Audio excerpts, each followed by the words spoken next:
Yeah. I want to ask that, what are the core things you think young men should focus on in their 20s to build? Because I believe 20s is when we build. I don't want to make a mistake. Mistakes are yeah. So Yeah. I've drawn very close to people. I have a professor as a mentor. I have you. I have a whole 30 plus, 40 plus. I have people like that I just talk to. I talk to. I'm Yeah. very, very expressive person. I'll go to you and talk to you. I have no secret. I tell my wife everything because I just believe when I tell people things, they help me, and it has been working for me. So I want to say that there are young people that are listening to this that want to know, okay, what are the core things Pakuma we want them to focus on in growing while growing in Okay. their 20s? Okay, so the truth is, if we get into that, we're not going to leave this podcast today. But the things I want to say is that I want to draw from my own story a bit, and then get into the point I'm going to make. So I finished secondary school, wanted to actually wanted to do apprentice finish secondary school. I had gotten the result. It was okay. My mom called me, sat me down, say, hey, okay, now you finish secondary school, what do you want to do? And my grandma was there, and my uncle, their last born, was there. She asked that question. I was taken aback. I was like, we didn't even discuss this. So why are they calling community on my behalf to decide? So I just blotted that. I wanted to learn business and all of that. I sort of in Igbo it's called one boy sort of. And she said, blatantly, no, you must go to school. That was what she said. I was like, oh wow, okay. She was like, nah, you must go to school. If you go to school, finish, and then decide that that's still something you want to do, that's fine, but you must go to school first. I was like, but I say, you don't already plan me, then bring me here and everything. But, she sort of wanted to hear my perspective, also show me why that might be a different route to go. So from there, I started trying to get into school. I tried Alvan. I got into a school in a polytechnic, a private polytechnic in Lagos. They have, I think it's somewhere in Ikeja, or I can't remember. They have a campus there. Got in very late into the first semester. Did really well that semester, but the place started having a reaccreditation problem. Now I still had to start applying again and all of that. Did a couple of several programs even before this time, just to try and get into the uni, because JAMB was different stories and all of that. But eventually I got into uni, and it was a lot of hard work, to the point where I then got into my year one after a pre-degree program, then did finish school and all of that. Now, while going through school, I picked up DJing. Again, that's a different story, so but I won't bore you with I won't bore you with that. Finished school and figured out that I didn't want to do a lot more, so I wanted to move and go and do NYSA. I served in a bank, then in Land Bank, very, very old bank. I think it got acquired by FCMB and all of that. Eventually, then finished, and then no jobs. So some banking jobs came. It was sales, but I didn't want to do sales. I was still interested in media thing and all of that. What I'm trying to say, which brings me to the first thing I would say, is if you're in your 20s, be ready to do so much more, because it will sort of build your table to take on more, right? So hard work is not a substitute for they call it, is it smart work or soft work. Hard work is not a substitute for smart work. Smart work is not a substitute for hard work. You need to do both, right? What that means in different scenarios and different cases will differ.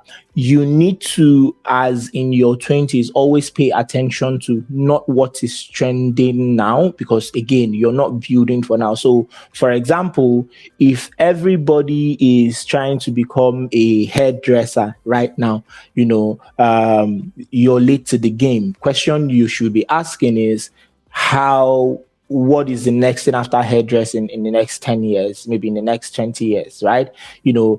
So you need to pay attention to data a lot. How I got into digital marketing was, after having searched for jobs, applied for different jobs, I noticed that every time I went to, God bless Jobberman, went to that platform, or I think Hot Nigerian Jobs, I saw that there were jobs that were listed under marketing, like as a group.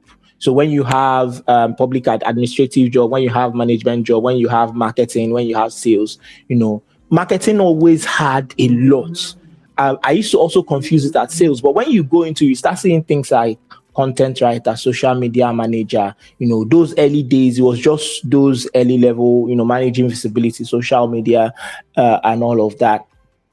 And that data helped me make that decision where, I now started buying courses online, doing free YouTube courses just to learn marketing and all that. So you need to always pay attention to things that are happening, where things are going, not what people are saying, but the big pointers for this sort of paying attention to these things is, where's the government investing, not for the present, but for the future, and not just your local country, but globally, worldwide, where are people investments going, and what are people saying? So you need to read a lot. When I was younger, I used to read Harvard Business Review. Not that I've stopped now, but it was something that I had imbibed a lot, and a lot of things I know about marketing, content writing, even eventually when I got a job in Jobberman, to be able to be the marketing person that did the work I did there, was because I was reading insights from communities that where HR people, where business leaders are, so I could translate some of those insights I had learned, turn them into to the experiences I have, or maybe interviews I've had, and then present those insights as well. So you need to pay attention to. You need to have integrity. You need to understand that everything you're doing presently has consequence, right? So whether you drink, whether you smoke, whether you chase women too much, whether you're telling the truth, whether you're not telling the truth, whether you're a faithful Muslim, whether you're a faithful Christian, whether you are a faithful traditional African person, you need to be a person of integrity, because one of the things that happen is all those things you're taking in would impact you 10, 20 years down the line. Now, if your plate is clean, if those things are integrity that you've built over those period, they will turn out to rewards for you. You need to pay attention to again, there's a lot of talk about mental health and all of that. So people are a bit more inundated of what is true, what is not true on social media, and it's packing. You need to, in your 20s, understand that you're building to somewhere. Don't focus on what the noise is around now.